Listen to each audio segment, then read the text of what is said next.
บายดีน้องๆนักเรียนนักศึกษามื้อนี้เอามาเบิ่งบทเลขนำกันว่ามันจะง่ายหรือว่ายากเนาะข้อนี้เอามาอ่านไปนำกันเพิ่นเลือกเดินและเลือกบาน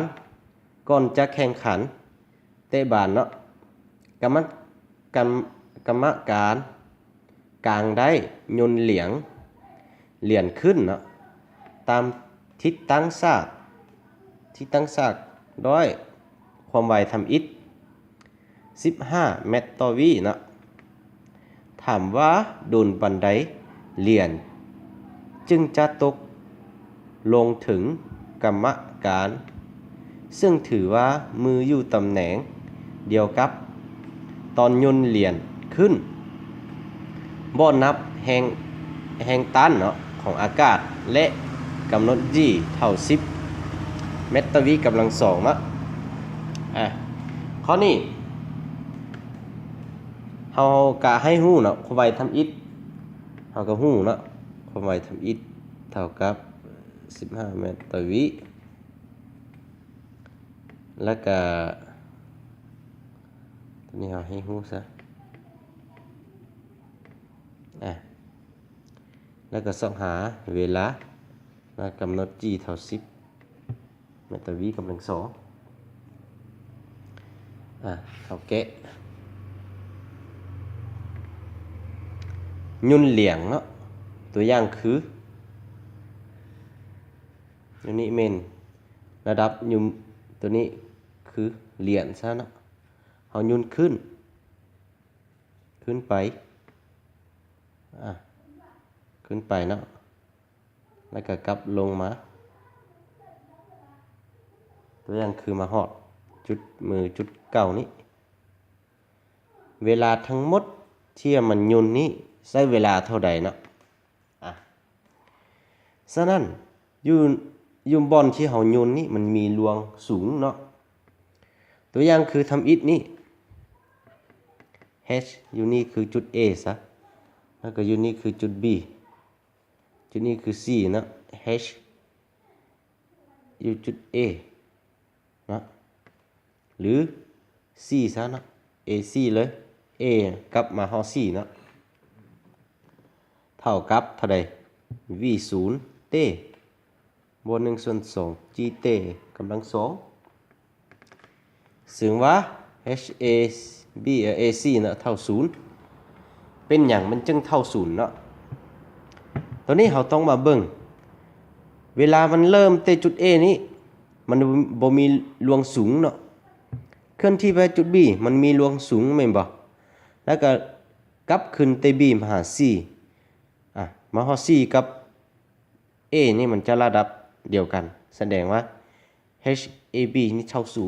0ฉะนั้นเวลาวัตถุขึ้นเราพิจารณาเวลาวัตถุขึ้น G นี่มีค่าลบเสมอค่าลบฉะนั้นเราได้0เท่ากับ V0 ลบ1/2 G เต้กำลังสองบัดนี้มาหอดนี่ง่ายๆนะเราก็ย้ายตัวนี้คำใหม่เท่ามาแล้วเราได้เนาะ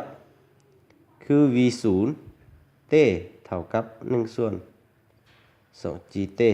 กำลังสองตัวที่เราต้องการก็คือเต้เนาะเต้ตัวนี้มีเต้ตัวเดียวแล้วตัวนี้มีกำลังสองแล้วคัดกันยังเหลือเบื้องนี้ยังเหลือตัวเดียวเบื้องนี้ยังเหลือ0เนาะยังเหลือ1เนาะแสดงว่า V0 เท่ากับ1/2 G เต้ล่าเนาะวันนี้เราถอนเอาเต้เท่ากับเท่าใดเท่ากับ2เทื่อของ V0 ส่วน G มาหอนนี่ง่ายสุดแล้วนะเต้เท่ากับเท่าใดแทนค่าใส่2คูณให้15ส่วนให้10เท่ากับ3วิเนาะ3วินาทีเต้เท่ากับ3วินาทีเขาจะตอบว่า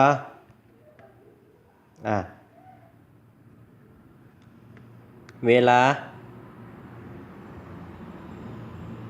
โยนเหรียญขึ้นเหรียญจะตกลงหอดมือกรรมการแม่นใช้เวลา3 วินาทีเนาะตอบสั้นๆแบบนี้บ่ได้หลายเนาะฉะนั้นข้อนี้พอเพียงแต่เขาให้บทเลขมันหลายน้อยหนึ่งเนาะแต่เวลาแก้มันจะแก้สั้นๆบ่ได้หลายพอเพียงแต่นำใช้เตสู้ตัวเดียวแล้วก็คัดมาแล้วก็สุดท้ายแล้วบ่ได้แก้หลายเนาะสุดท้ายได้3 วินาทีเนาะเตนะ25เวลาที่โยนเหรียญขึ้นฉะนั้นข้อนี้มันจะหมดเพียงแต่เท่านี้เนาะ